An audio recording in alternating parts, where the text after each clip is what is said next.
Hello everyone.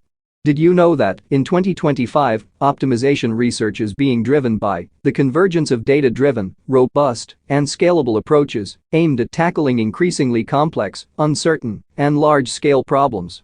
Key trends include the rise of learning-assisted optimization, where machine learning models accelerate or guide optimization processes.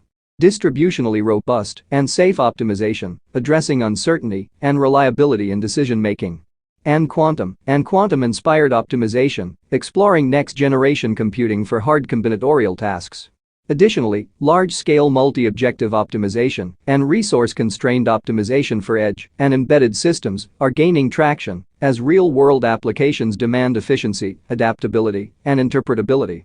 Overall, the field is evolving toward hybrid, intelligent, and resilient optimization frameworks that can handle high-dimensional, dynamic, and data-rich environments.